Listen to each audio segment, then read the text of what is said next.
색소폰 음이 반주기 음보다 높아야 된다. 이건 확실합니다.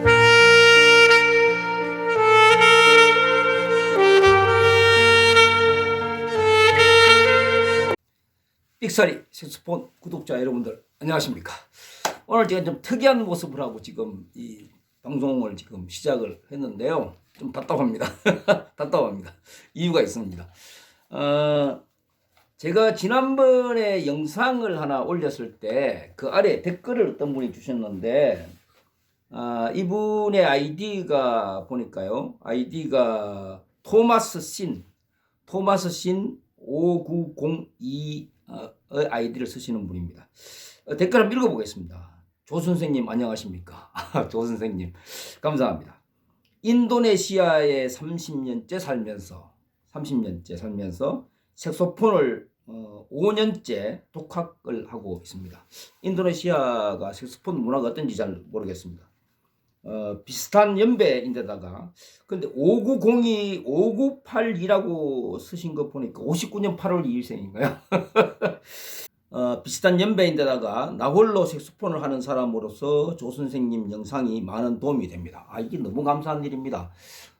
제 영상이 뭐 도움이 되려고 하는 것은 제가 드리는 말씀이 아니고 전대여고 선생님 또는 이제 요즘은 또 안양대학교 또 가서 정말 교수님이나 우리 저를 가르치는 프로 전대여고 선생님의 얘기를 이렇게 제가 전달을 해드리는 거니까 아마 제가 이 영상이요 이 채널이 아마추어 입장에서 아마추어의 답답한 부분을 물어보는 거잖아요. 물어보고 하니까 아마 어느 정도 교감이 되는 듯 합니다. 혹시 가능하다면 특히 909 엘프 909 반주기를 통한 연주 녹음 시에 마이크, 이펙터, 반주음과 연주음의 크기, 이퀄라이저, 세팅 등등 한번 짚어주면 어떨까 합니다. 제품 소개가 돼서 힘들까요? 이렇게 하셨는데요. 제가 답글에다가 꼭 응원에 너무 감사드리고 그리고 또 제가 실제 엘프 반주기를 사용을 하고 있지 않습니다. 제가 엘프도 없고 리얼 마스터도 없고 저는 반주기를 사용을 안 합니다. 뭐 가끔씩 연주를 위해서 아싸 매직싱이라는 어플을 쓰고 있긴 한데요. 제가 반주기를 잘 몰라가지고 가끔씩 이렇게 엘프나 이 리얼 마스터 환경을 이해를 못하고 또 안양대학교를 가서도 그 엘프 반주기에 나오는 이 악보를 항상 처음 보게 되잖아요. 처음 보게 되는데 뭐 악보 보는 연습을 많이 하다 보니까 그렇게 다행스럽게 그렇게 당황하지는 않고 뭐 악보 연주를 좀 하고 있습니다. 그리고 세팅 관련 내용은 제가 영상 제작으로 하겠다 했는데 실제 제가 모르잖아요. 이게 제가 잘 모르는 상황에서 일단 제가 몇 번 그 전대여고 선생님이 말씀하신 거 또 그 다음에 제 방에 오셔가지고 전대여고 선생님 세팅을 해준 걸 기억을 해서 하나 말씀드리면 아마 엘프 909가 그 반주 상황은 아니지만 제가 아마 도움이 될 듯 해서 말씀을 드리는데 아마 거의 맞지 않을까 하는 생각이 좀 듭니다. 제가 사실 지금 그 전대우 선생님께 그 매주 레슨을 받을 때는 그 노래하는 건 엘프 909 반주기를 가지고 하거든요. 하기 때문에 조금 뭐 익숙은 한데요. 거의 비슷하다고 저는 생각을 했어요. 그래서 제가 모른다 이것보다는 공부를 좀 그동안 들었던 거 이런 걸 얘기를 해서 아마 도움이 충분히 될 거라고 생각하려고 입장에서 말씀을 드리겠습니다. 엘프 909라고 그러면 사실 굉장히 그 높은 계열의 반주기잖아요. 제가 예전에 엘프 800 그러니까 약간 그 레드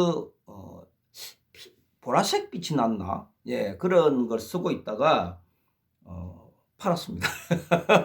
자꾸 이 반주기하고 노니까 공부를 안 하게 돼가지고 반주기를 버리자 해서 이제 팔았는데 뭐 그 이후로 반주기를 안 사고 있습니다.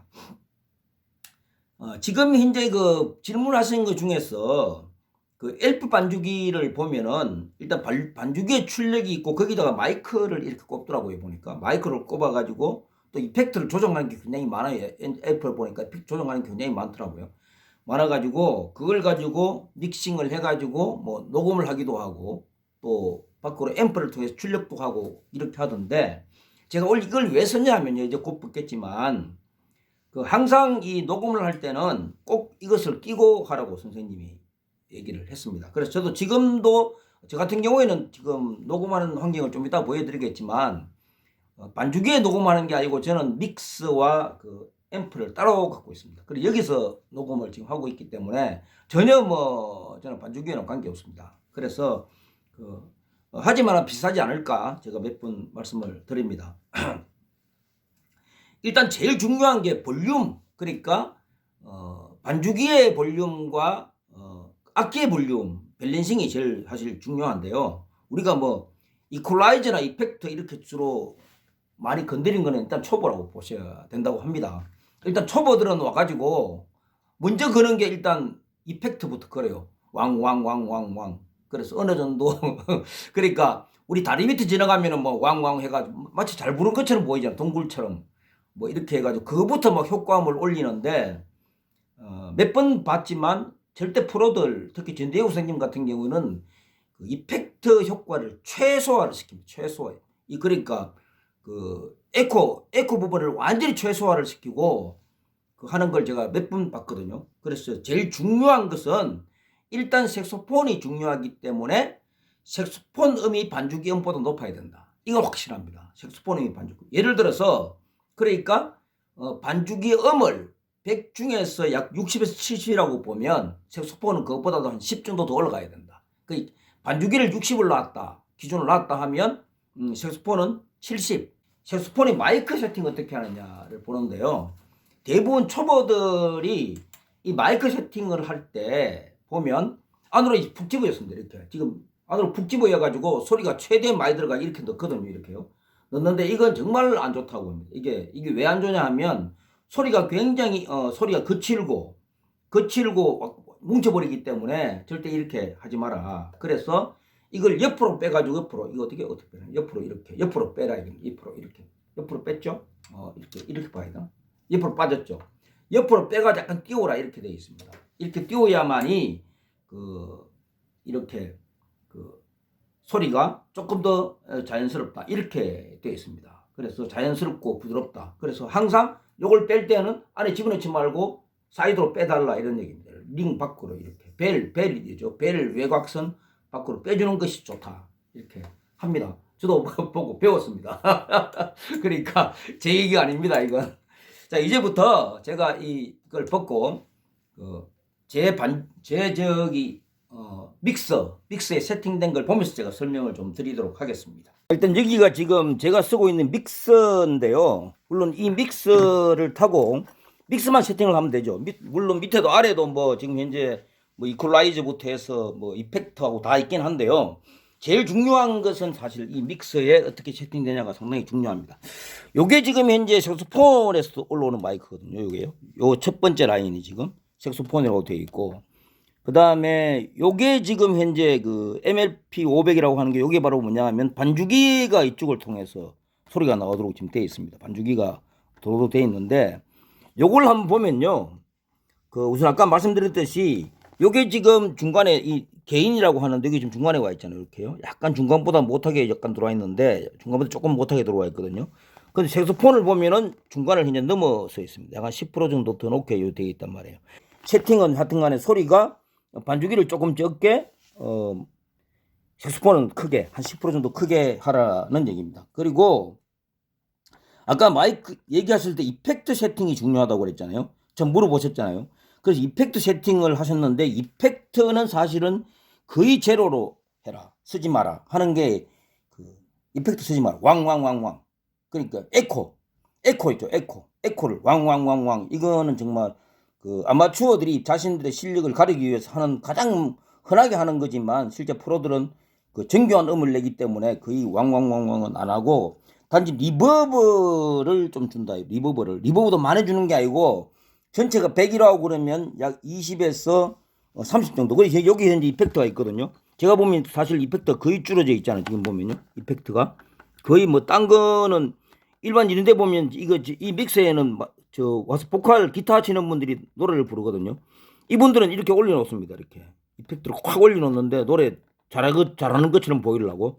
그 저 같은 경우 색소폰 소리는 거의 이펙트를 줄여놨잖아요. 지금요. 거의 효과가 없는 거로 돼 있고, 단지 이제 여기 보면 그 이퀄라이저의 기능 중에서는 세 가지로 영역을 나뉩니다. 세 가지 영역이 나누는데, 하나는 가장 낮은 음, 그 저음, 로우, 그리고 중간음, 그리고 하이음, 고음 있잖아요. 그런데 이 저음을 좀 낮게, 여기 저음, 중간음, 고음이 돼 있는데 이 저음을 좀 낮게, 그리고 중간음은 말 그대로 중간으로, 그리고 고음은 조금 높게 해야만이 색소폰 소리가 조금 더 고급스럽게 들린다. 이런 겁니다. 그래서 항상 딱 세 포인트만 기억해 달라. 저음은 약간 줄이고, 저자잖아요. 줄이고, 로우 줄이고, 중음은 중간 유지하고, 고음 하이는 약간 올리는 걸 해가지고. 그럼 저음이 많아. 왜 그러냐면 저음이 많아져 버리면 소리가 확 뭉쳐버립니다. 웡 뭉쳐버리고, 또 고음을 살리면은 완전히 또 이제 어느 정도 살려야 되는데 선명해지는데 너무 해버리면 쨍쨍되잖아요. 그래서 고음을 갖다가 약간 올리는 이유가 바로 그것 때문이다. 그래서 일단 원칙은 저음을 줄이고 고음을 살린다. 이렇게 이제 보시면 될 것 같습니다. 지금 이렇게 이제 제가 전달을 드렸는데, 아마도 이게 전대웅 선생님의 지금까지 저한테 하신 말씀으로 보면 거의 아마 정확할 거라고 저는 생각을 하고요. 그래도 사람들마다 초보든 초보 또는 중급자 또는 프로들의 취향이 다르기 때문에, 초급자 보고 만약에 이펙트를 완전히 줄여라, 에코 줄여라 하면 이분들이 사실은 연주하기 쉽지 않겠죠. 너무 당황스럽겠죠. 그래서 일단 본인의 위치에 만드는 게 좋을 것 같아요. 하지만은 그 반주를 너무 키우게 되면, 절대 반주를 키우게 되면요, 이 반주를 너무 키워버리면 색소폰이, 본인이 색소폰 실력이 있는 게 안 드러나서 좋긴 하겠지만, 너무 색소폰이 죽어버리면 사실 좀 그렇잖아요. 그죠? 그래서 반주보다는 확실하게 색소폰을 좀 키우는 게 좋을 것 같고, 이게 지금 제가 엘프 909가 참 좋긴 하다고 합니다. 하는데 그 장점으로서는 아주 간편하다. 제가 여쭤보니까, 저희 같은 학원에 있는 분들께 여쭤보니까 간편하다, 바로 녹음이 된다, 이런 건 있지만 결국 세밀한 믹싱에는 좀 한계가 있다고 얘기를 하더라고요, 보니까. 그래서 프로 음질은 굉장히 어렵다고 하는데, 그래서 저는 엘프 반주기 없기도 하거니와, 사실은 이 믹스라는 기계를 써가지고 실제 제가 연주를 한 거 보면 이게 있죠. 엘프 반주기나 리얼 마스터 보면 본인들의 실력에다가 그 반주기, 엘프 반주기 또는 리얼 마스터 자체가 약간의 화장을 해주는 것 같아요. 화장해주니까 자신의 실력을 조금 더 포장을 잘 해 나오니까, 내 실력이 이렇게 좋나 해서 유튜브에 올리긴 좋을 것 같아요. 그런데 실제 본인 실력과는 조금 차이가 있잖아요. 그런데 제가 이걸 쓰는 거는 뭐냐 하면 자신의 연주 실력이 그대로 나오니까 저는 이 부분을 꼭 사용을 하고 있습니다. 오늘 제 영상이 도움이 되면 좋겠습니다.